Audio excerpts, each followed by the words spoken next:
Apostle. I'm Dan Ralph Miller, first Frayer of the Fridhgard Fellowship Society in British Columbia, Canada. I'm speaking to you today from the top of Salt Spring Island. Well, not quite the top. The mountain you see behind me, Mount Bruce, is actually a few meters higher. But where I'm sitting right now is on top of Mount Maxwell. And the clips you saw in the intro were just a bit of the view, the fabulous view up in these parts. The forest is terribly dry. We haven't had much in the way of rain in the last couple of months, so everyone is having to be very careful with their sources of combustion. Let that be a hint to everybody who's out enjoying the forests in British Columbia right now. The water you see behind me is the Sanson Narrows. It's Canada Day right now, and we here in the Fellowship are busily getting ready for upcoming Nordic Summer Festival held here on Salt Spring Island Saturday, July the 11th. Gates open at 3 p.m. with opening ceremonies at 4. We're going to have a visit from Mother Earth herself, so bring the kids. She usually has a bag of goodies to give away for the kids, along with her blessings at this high season of plentiful summer.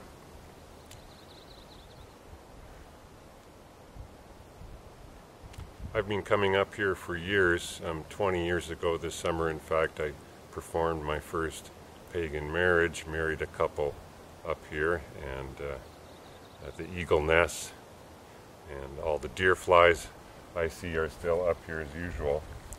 I'd like to share with you some of the founding beliefs of the Fridhgard Fellowship as drawn from our Constitution.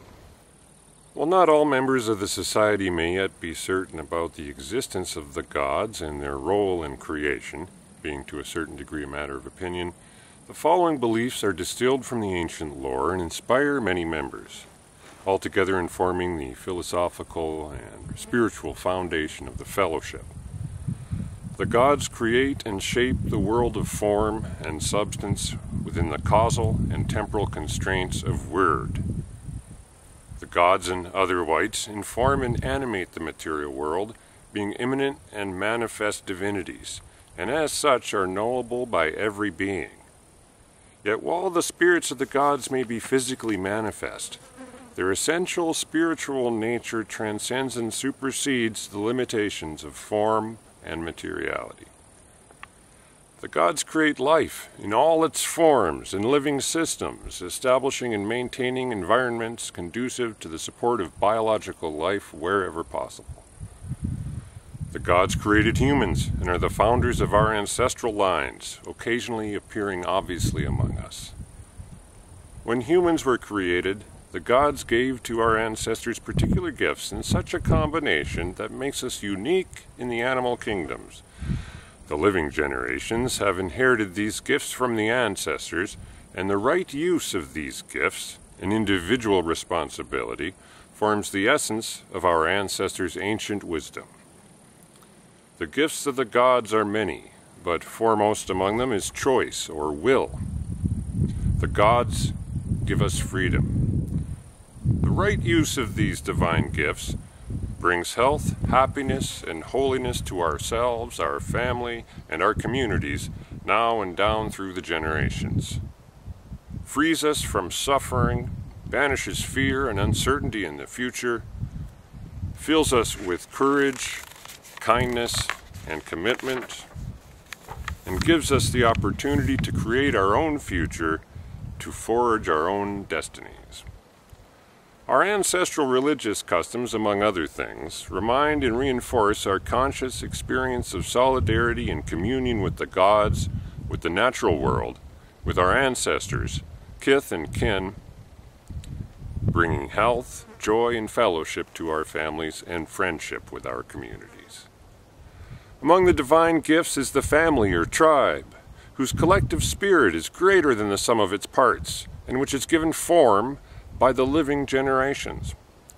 The collective spirit of the family or tribe, which includes the ancestors and the yet-to-be-born, transcends time itself.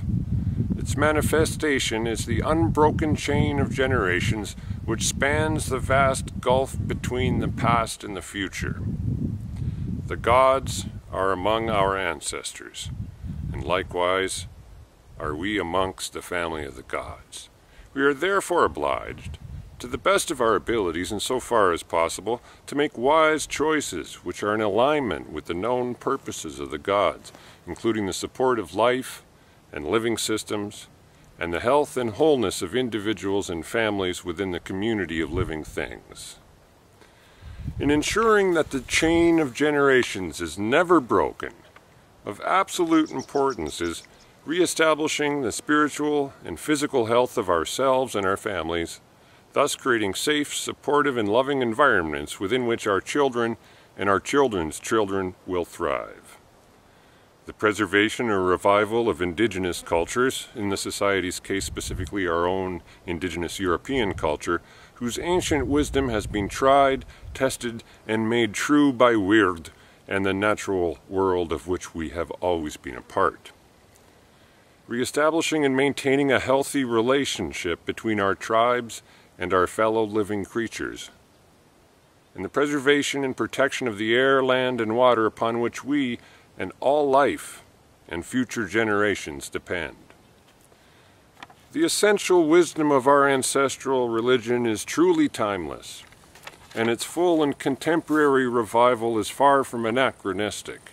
Rather, the revival and propagation of ancestral European religion in the modern age will collectively help to heal the malaise of modern Western culture, help bring life and diversity again after 1,000 years of spiritual poverty, restore the health of our families, tribes, and nations, and help ensure the continued survival of our people, of all peoples, and of the natural world.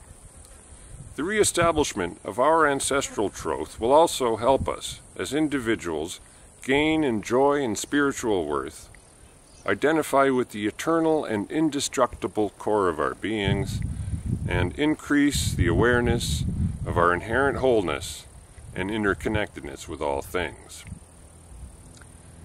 In contrast to many other religious organizations, it is not the Society's role to dictate to individuals and families on matters of opinion and belief. The Fellowship acts as a central well of wisdom and learning, a sanctuary in Fridhgard, from which our members and the public may draw when and how they may need it. The Fellowship hopes to inform, educate, and inspire members and the public in the private pursuit of spiritual development for themselves and their families. The Society is best described as a religious confederation consisting of free and independent individuals, households, families, and tribes with a wide variety of possible Nordic and Germanic ethnic backgrounds. Each household or family, as in times of old, is expected to maintain its own spiritual center, make its own offerings, and so on, according to local custom, with the essential religious focus being on its own kindred or other small grouping. Among the Society's purposes is to facilitate the reignition of this family-centered religion within each household in ways that complement, support, and restore health to pre-existing natural social structures.